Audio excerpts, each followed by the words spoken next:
What's going on, everyone? MikeO back, showing off a card that excites me. Super happy to get this card into the collection. I suspect that the view count and all that sort of stuff and the amount of attention this video gets will probably be fairly low, and I'm okay with that because this is a card that I'm picking up from my collection that excites me as a collector, and I'm excited to share with the community out there, and I'm super excited to share with those who want to watch it. And I appreciate you taking some time out of your day to enjoy this card and kind of listen to what I have to say about it. So, obviously, right now in the hobby, everything is about what have you done for me lately? What card has risen the most? What card should I invest in? What card should I throw my money at that I can flip, that I can make a big, quick profit on? What's the newest product I need to chase and clear the shelves out at my local Target and Walmart? But the hobby itself is about more than that. I like to get caught up in the momentum of the hobby as well. I have fun with it. I love new products. But sometimes you have to take a step back and collect for yourself and enjoy your collection and take some time to appreciate those within the community who are collectors and fans of the sports and the hobby and collecting the cards that they want in their collection. The hobby's on fire. And of course, there's new people coming in all the time and all of that. And that stuff's great. And there's aspects to the hobby growing that is fun. If you have some cards that you got at good prices a couple years ago, they've more than likely increased in value. If you have an extra, it can help you add stuff to your collection. But to me, it's about the passion and the reasoning behind collecting. And it's something that I do worry about a little bit because all the influence right now, whether it's in YouTube, whether it's a quick growing channel, whether it's a new podcast coming out, is all about the value, and what's new, what's next. I mean, that's all fine, but without collectors, all those values and such go away. Anyway, what I have to share today is a 1950 Drake's Eddie Waitkus in a PSA 5, an excellent 5, which is a really solid grade for a card from 1950 with the black borders that came in Drake's cakes. This is a cool card. Super happy to add it.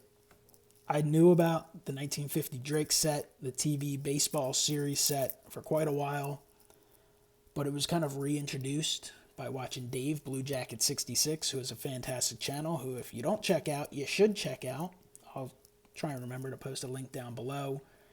Incredible knowledge about the hobby, new and old, though he definitely prefers the vintage stuff and the food issue stuff, and has quite a lot of knowledge to share with the community out there. So if you're new to cards, check out his channel for sure. Heck, if you're not new to cards, you should check it out. Anyway, this set features 3 different Phillies: Del Ennis, Eddie Waitkus, and also Dick Sisler. I'd love to pick up all 3. For now, I'm cool with picking up 1. Definitely tough to find. A nice eye appeal overall. Black borders, very susceptible to chipping. And I'm thrilled with this card. Been looking to pick one up for the last couple years. Finally, the stars aligned. Found one I liked. Was able to negotiate a little deal. Get some eBay bucks back. All worked out. Very cool looking card. Another cool part, another thing that we sometimes don't take the time to look at, is the back of the card. So we're going to zoom up a little bit and we'll try and take a look at it. So for those who don't know, Eddie Waitkus, he was with the Phillies for a few years, known a little more as a Cub, and essentially his story was part of the inspiration for The Natural, which is a movie that many sports fans, baseball fans love. Definitely one of the all-time popular ones. So just cool down at the bottom, copyright 1950 by Drake Bakeries, Drake's Cookies, Oatmeal or Jumble. TV baseball star pictures. Save them, trade them for a limited time only. So Eddie Waitkus, first base, Philadelphia Phillies, born in Massachusetts in 1920. He got his eyes are hazel and his hair is light brown, but I love the back, just reading the little story.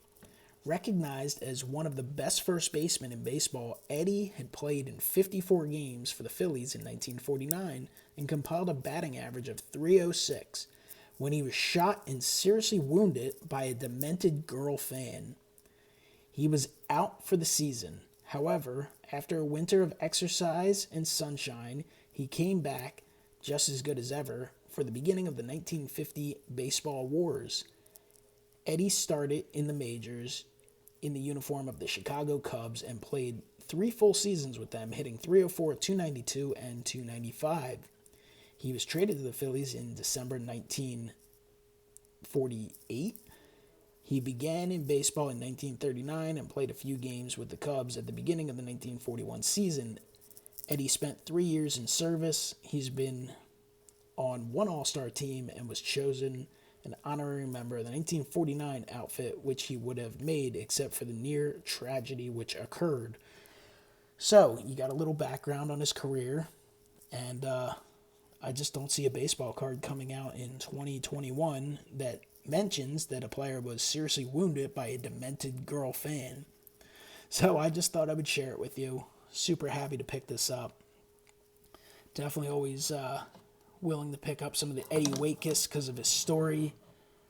Not one of necessarily the all-time great or well-remembered Phillies. Del Ennis would fit into that from this set, and I would love to pick that up at some point for sure.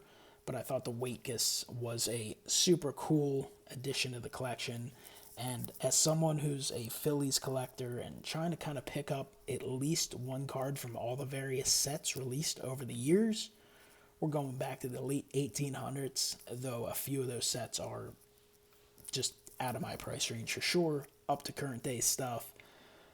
Was just excited to share this with the community. So those who took the time to watch it, I definitely thank you for spending some time. Hopefully you tolerated my thoughts at the beginning and enjoyed taking a look at and hearing about this player and this card. So thanks as always. Let me know what you think down below. And as always, I'll talk to you next time. Have a great one.